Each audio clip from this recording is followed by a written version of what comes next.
Hi, ladies and gentlemen. Welcome to another webinar with Axis Mutual Fund.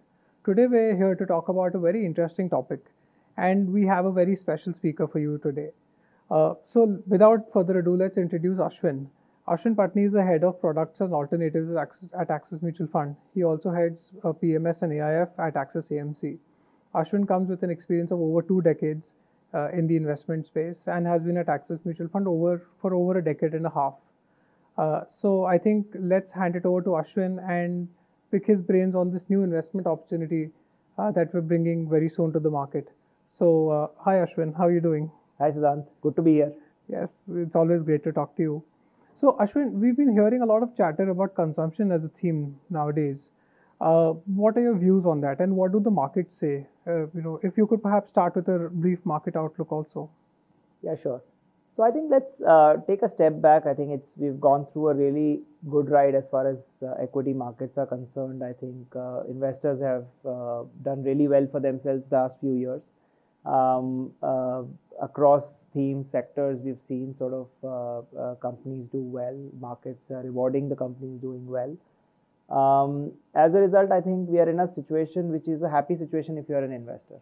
But it also is a situation which creates its own sense of doubts, because invariably when markets do well, the questions that people have in their minds is that is this sustainable? Is there worry that I should have in terms of potentials for correction? Will my gains be at risk in case some things happen?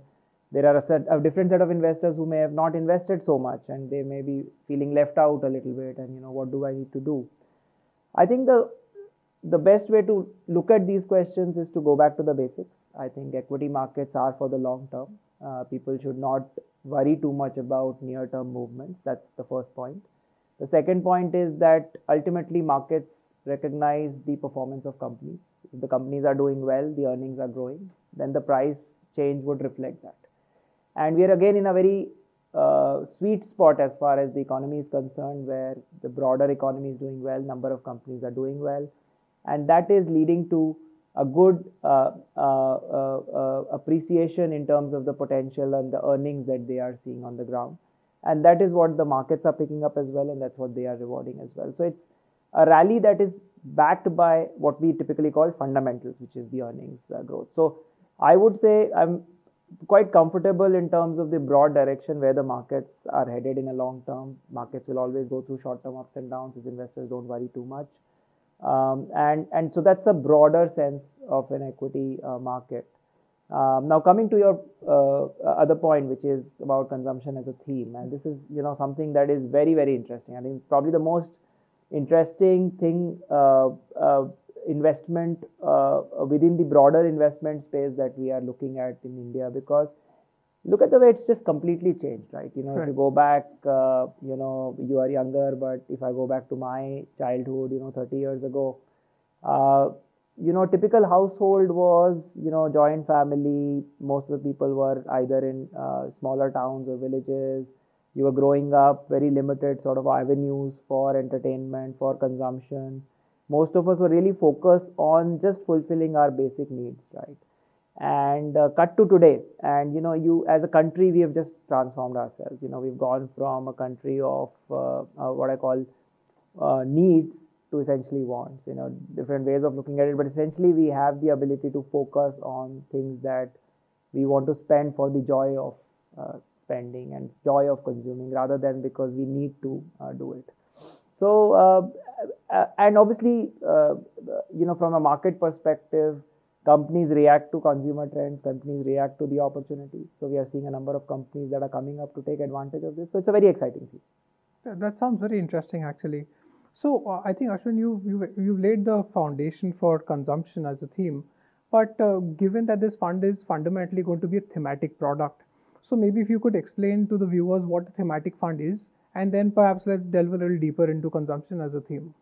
Sure. So when you're investing in equities, then there are different approaches you can take. I think one which is the sort of the most common these days, and the most sort of, I would say, the most well understood is you're looking at equity markets from a market cap perspective. So you slice them by the largest companies, which are typically called large cap, the mid-sized companies, smaller companies, mid cap, small cap, and then you say that, okay, fine, in terms of where I want to put my money, I want to put a certain amount of money in the very large companies, certain amount of my money into smaller companies, and there's a slightly different risk profile, etc. So that's your typical style. That's how most people who start off allocating to equities look at it, and that's how the core of their portfolios get formed. There is a different way of looking at it, however, which is an opportunities-based approach, which is to say that, yes, the core of my portfolios is in equities, which is sort of broadly diversified. But I do feel as an investor that there are certain opportunities which are very exciting. And these can be either, we can call them opportunities, we can call them, in other words, themes. So I want to focus on a specific theme or an opportunity, and can I have a part of my allocation to a corpus of a portfolio which is more sharply positioned for a specific theme. And that's where thematic fund comes, theme, thematic. So that's how it works. And essentially, combining this with consumption, if assume you are an investor, you are seeing the trends around you, you are seeing the rise in consumption, you are seeing the transformation in consumption, and we'll talk about many of those trends. And you say that this looks really interesting. How do I benefit from this whole thing? There are two ways of doing it. You could invest in broader equity products. Those fund managers look at all the ideas, they also allocate to this idea, and that works. That's completely fine. But you could also do this other thing, which is, let me put a part of my corpus into this theme as a sharply positioned portfolio, because then that will ensure that that portfolio is really focused on this theme and capturing this theme and benefiting from this theme. And that's where thematic fund comes. So it's essentially you're investing where India buys, right? Absolutely. So we're buying into the India growth story, essentially. Yeah, that's another and really good way of looking at it, because you're trying to benefit from these massive changes that are happening as a country. We are doing things differently in terms of how we are investing, what we are buying, what we are consuming, and how do we benefit from that. So Ashwin, I think you set the context very well. Let's get a little deeper into this. What does India's consumption landscape currently look like? So consumption, I think the first thing I would highlight in this is that the typical reaction when you tell consumption is this tendency to link it to sort of your roti kapda makan or whatever, right? Which is your basic essentials, right? Yeah. And we typically we've grown up on this, so the first instinct is your food, your staples, your sort of daily care items, etc. And that is not wrong. That is what most of our day-to-day consumption is historically been that. But the interesting thing about the consumption basket is doesn't have to be limited to that, and it's a lot of newer things that are coming in there. Just a simple example is services. How about tourism? How about buying a car? How about taking a holiday? How about going for a spa? So you can do things very differently. Services is one example. Let's about different example. How about technology, using internet? Can you you consume a movie on Netflix? So can you do that? Can you sort of use your digital sort of footprint to do certain consumption away from your typical buying of goods, which you're typically doing anyway? So the important thing with the consumption to understand from a consumption perspective is that it's a very broad area actually. And think about all of us, in our typical day, we get up, we do certain things, we in the house, then we get out of the house, we go to our work, we do certain things, we come back. There's so many things that we are trying to, manage through the day, navigate through the day, and how do we, we consume some of these things differently. So it's a very broad basket.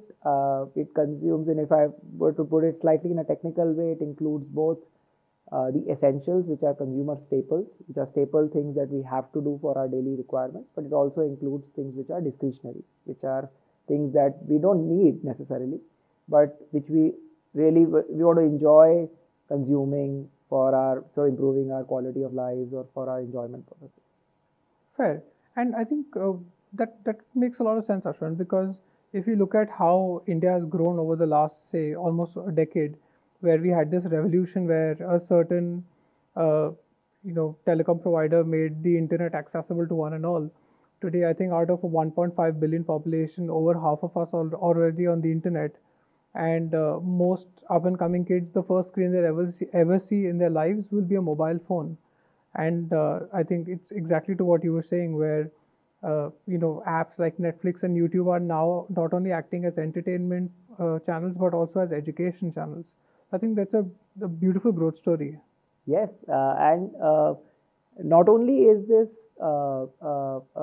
growth story, but it's a powerful investment story, because what we are seeing is companies are seeing this trend and they are reacting to this trend. So you today have, if you look at the from a listed market perspective, a number of companies today that are taking advantage of the opportunities, and taking advantage and benefiting, and seeing their, if you can tap into this, you can seeing that that gives you the results in the form of growth in sales and profits that you can make from this. So that's where it all goes back into what is in it for me as an investor. So yes, these trends are there, but we are seeing a lot of companies today, and in India historically, one of the good things about consumption is that these are typically companies that tend to be very, very profitable, tend to have reasonably high ROEs. So that's where these companies are able to generate very good returns for their investors as well. Okay. So, do you also believe that this is where the demographic or the population of India will act as an engine for this growth? Yes, we are in a little bit of a, I would say, a pretty transformational point in our journey. And I say this because if you look at the last few years, one of the interesting data points is that as a country, we've crossed about $2,000 in per capita income. Now, why is that important? Because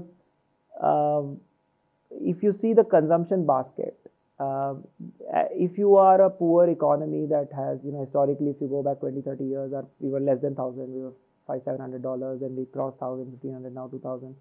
But if you are a poorer sort of economy, a lot of the money ends up going for essential needs itself. You don't really have the surplus in terms of income to spend on discretions. 2,000 is essentially that sort of a marker to say that I now have enough money to not worry about meeting my day-to-day needs, but I actually have enough money left over to start thinking about enjoying discretionary spends. The other reason 2000 is interesting is because if you look back at the journey of some of the other countries, if you just look at, the region around us, countries like Japan, Korea, China, just to name three, they've gone through this journey where the growth that they saw when they went from $2,000 to say $10, $15, $20,000 saw complete transformation and a huge boost to their consumption patterns. And there is every chance that if we can get our trajectory right in the next 10 to 15 years, we will see something very similar. So I would say this is a remarkable point in our economic journey. It is being aided by a number of things. I think you mentioned demographics. I would say demographics is an important part of the equation because we are a very young country. We are seeing a lot of young people coming into the workforce. They behave very differently, whether it is as a worker, as it is as a consumer. So they're also changing the trend in terms of consumption patterns is concerned. But we are also seeing a lot of other factors related to this shift, which is, just to name a couple of other significant factors: urbanization and digitalization. Urbanization is important because that's where the jobs are, that's where the higher discretionary incomes can be made. So more and more people moving into bigger cities means that they have better opportunities, but their spending pattern looks very different. Digitalization, massive trend. You already talked about most of the people looking at screen for the first time, just the sheer number of people that are now, for example, using the internet for things like learning, but also for things like consumption of content, but also shopping, loads of things. Digitalization is a game changer for a country like India, because historically in India, the issue has been, how do you reach the last mile? If somebody is sitting in, a smaller village or a tier 5 or tier 6 town or a very small village far away, aspirationally today, if they also want to wear a brand which they see somebody in Delhi or Mumbai wearing, can they do it? Answer today is yes. You can have a consumption which can be very similar to what a tier 1 city, or forget tier 1 city, but somebody sitting in the UK or the US may be doing. So today people are benchmarking themselves to global trends. They have access to media thanks to the internet, which gives them access to these kind of trends. And people have aspirationally, they want to, benchmark themselves like that. And that's where digitalization is really changing the game completely. Yeah. I think just to add on to what you're saying is that's essentially been the Meesho growth story, right? Absolutely. What is Meesho? It's a platform where they make fashion accessible to all, right? Where the price point is slightly lower, but that gives them reach and last mile delivery. Right? Yeah, absolutely. In India, we are a value conscious market. We'll always be, I think, a value conscious market. I think we will not want to spend 2 rupees where we think one is fair.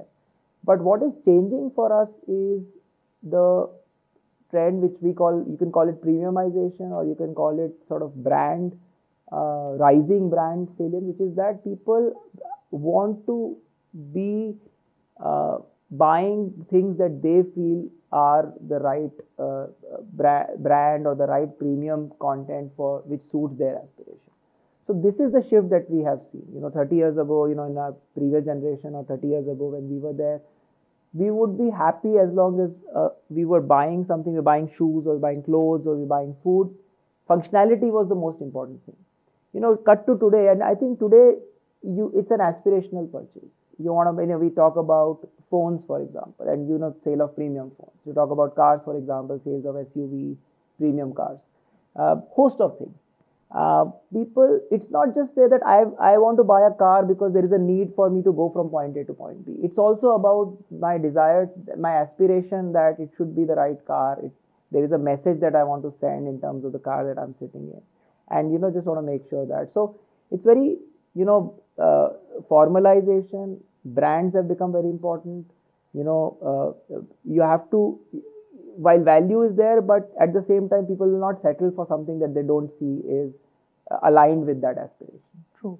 And maybe if we could spend a couple of seconds on, say, SUV sales in India, we've seen a hockey stick growth in the numbers. I don't have the numbers offhand, but it's significantly grown. But I think that also makes sense from a premiumization angle, where a lot of cars that are made in India are now Bharat NCAP 5 rated. So while customers are buying more SUVs, they're perhaps a little more conscious of safety, security, features, ADAS, etc. Absolutely, which is the best part about this whole trend, which is that, and I've talked about value consciousness, it is that people want that right combination. People don't want to just spend for the sake of spending. It's about getting that product fit right. You want that aspirational thing to be there, but you also want the features to be there. And whether you talk to companies across sectors, one of the things that clearly comes out, especially when you talk to multinational companies operating in multiple countries, thing about Indian consumer is we want the most set of features, and we were very value conscious. So we will not settle for something which is, cut corners, or which has not got features or whatever. We want everything, and then we want everything at the right price. And that's something that is part and parcel of this country. True. And I think I have a few data points here where I'd want your views. And this is very interesting. I think this is some internal research. We'll obviously publish sources wherever. So India has seen a 182% rise in the sale of air conditioners from 2016 to 2024. We've seen a 166% increase in domestic air travel from 2013 to 2024. A 16.5x increase in sales of SUVs from Jan 2000 to June 2024. 182% increase in air conditioner sales from 2016 to 2024, and an astronomical 230% increase in washing machines sold in India. So essentially, it just goes to show that there is a conscious effort to increase an individual standard of living, isn't it? Absolutely. I think it's all about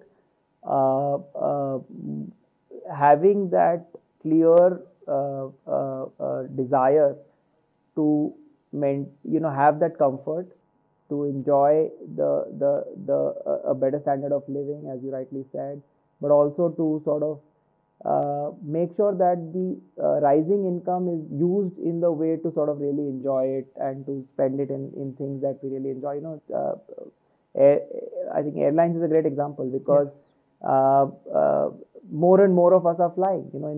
Again, to tie it back to history, it used to be seen as something which was very, very luxury, right? It was like you only did it because it was like either you were very, very rich, or because there was a really critical need to go somewhere. And now, a lot of people are taking that call where it's become very easy for everyone to fly. And, just a lot of people are taking that call that, if I can, go from point A to point B in 2 hours versus if it takes me by road or by train some other longer time, then why not just save time and convenience and do that?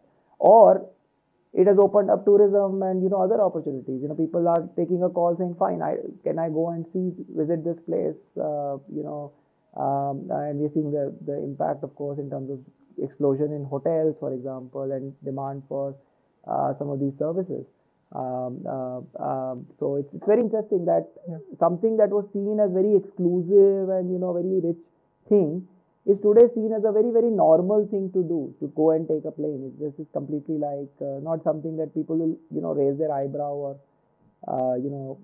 just like buying a car is, for example. Again, long time ago, buying a big car would have been a very, very selective experience. Today, it's not seen as that kind of an exclusive experience anymore. True. So I think that's actually a very great story. It just shows where while Indians are very cost conscious, value conscious, but they're also now thinking that, hey, I have my basics sorted. I can aspire to have a better quality of life. I can aspire to set up a better quality of life for the next generations, isn't it? Yes, I think we are seeing that the fruit of the growth that we have gone through, and we are seeing the fruits of the income growth that we are seeing, and I think that's all flowing through. Yeah. So Ashwin, I think we've actually set quite a lot of context and on multiple levels about consumption as a theme. Let's get into who should really look to invest in Axis Consumption Fund. So this goes back to our original point about thematic investing versus broader investing. To set the context for consumption as a theme, let me also share some context on how their equity market experience has been of investing in consumption. And one of the things, of course, is that consumption is not a new thing in itself. We've always had good companies, listed companies in this theme. In fact, it has been one of the big segments of the market in the last 18-20 years. And one of the things that really strikes you when you look at the performance of consumption stocks is that consumption index has done really well over a long period of time. Just of the data point, look at since 2007, I was looking at the data that there have been only 6 years when consumption index has underperformed the broader market. Since if you look back at 2007, so it's done well. But not only that, it has done well on a broader sense. But the very interesting thing about consumption is that it's also a very resilient sector. So if you look back at the two biggest market shocks in this period, 2007-8 was the big market correction, the global financial crisis, and more recently COVID in 2020. Massive correction in the markets. Again, what we saw was the consumption index corrected much lesser than what we saw the broader market correct. So there is a clear information trend that over the long term in India, consumption has worked very well for investors. Of course, whatever we have spoken about, one of the things that is coming out is it's becoming more and more dynamic. It's evolving. More themes are coming in within consumption, but still the broader consumption theme one remains that it's something that has done well over the long term and has been resilient in terms of corrections. And tying this back to your point on how to look at it. So I would say the good thing therefore about consumption is that when you look at a thematic opportunity, one of the concerns people have is that a thematic fund can potentially be a more narrow fund compared to say a broad diversified portfolio. Yeah.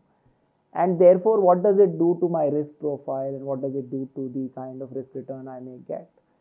And with consumption, that is very interesting because you get access to a relatively narrower theme to a broader market, a very sharply positioned non-consumption. But that theme is very interesting because it still is, from a risk return perspective, not that aggressive. It's historically seen that it's sort of been done reasonably in extreme market events as well. So I would say it can work for a broader segment of people. Of course, people who are starting off in investing are better off with diversified portfolios. But if you are an informed investor, if you have been investing in the market for a period of time, if you have a reasonable equity portfolio already, and you're looking for specific thematic ideas, then I think consumption can work for most investors like that. All right. And I think it's fair to say this is again going to be a longer term holding period, right? And Absolutely. which also ties back with our house views that all investment should always be for the long term. Absolutely. I think equity markets doesn't work in short term. The longer you take, it works beautifully. People can throw a number. I mean, you can say 3 years, 5 years. To me personally, 5 years is the bare minimum that people should look at it, because you know, short-term cycles are in no one's control. Nobody can predict them. It's very silly to ask someone what the market will do tomorrow. But if you ask someone what the markets may do over 5 years, 10 years, it sounds weirder, but it may be more.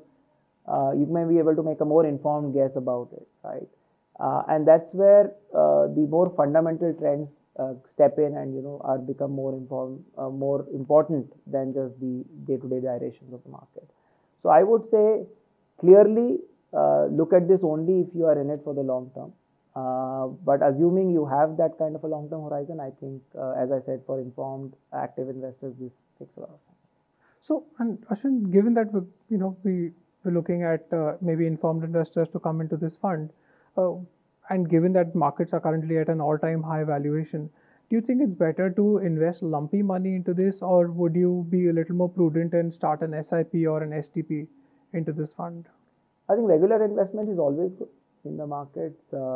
Even for this theme, if you have the ability to do a regular investment, I would say that is the ideal situation. A little bit of a lump sum allocation is a function of how the rest of the portfolio looks. If you have adequate equity exposure, then maybe you do it through regular SIPs. If you have ability to add to your equity exposure depending on your risk profile, then maybe some of that can be coming in as well. So Ashwin, I think you've gone into quite a lot of detail on this fund, which actually even makes me think I should invest in this one for sure. But I think for the folks who probably joined this discussion a little late, maybe if you could quickly summarize whatever we've discussed, and we'll see if there's any further questions. Before we get into Ashwin's summary, I think viewers viewing this on YouTube or on other social media channels, please feel free to add any questions, and we'll get back. We'll answer as many of them as possible. So back to you, Ashwin. So if I had to summarize this into sort of 3 big points, I would say consumption is, while it's thematic, it's a reasonably broad theme that covers a number of sectors. I think that's the first point. Don't make the mistake of equating consumption with basic necessities like food and shelter or whatever. I think consumption is a reasonably broad theme, and in effect, that is becoming more and more dynamic with the addition of things like services, things like digital internet-related businesses, etc. So that's the first point, that it's a broad, while it is a theme, it's a broad thing with a number of things. The second thing I would say is the risk-return profile of consumption as a long-term investment has been quite attractive. It's done reasonably well in the market from a return perspective over the last 18, 19 years. But also during corrections, we have seen that, especially in the big events, that it has not fallen as much. And I think the third and the most important thing is that we are seeing a pretty transformation situation in the Indian economy and in the way we consume as Indians. And I think that is giving rise to a very interesting opportunity going forward in terms of what will happen in consumption as a theme. And essentially, that's the one that I would most focus on, which is the opportunity that is there in terms of the changing trends in consumption. Wow, that does sound pretty amazing. So I think, Ashwin, thank you for your time. You've been incredible again today. So ladies and gentlemen, our NFO starts on the 23rd of August and will be open for the next 15 days. You can visit axismf.com for any details on this fund. You can download our mobile app. It's available on the Google Play and on the Apple App Store. If you further need any more help, you can reach out to us on email. The email ID would be flashing in the comment box below you. So Ashwin, thank you for your time, Thank you, Siddharth. and we can't wait to host you again on another show. Thank you. Thank you. Mutual fund investments are subject to market risks. Read all scheme related documents carefully.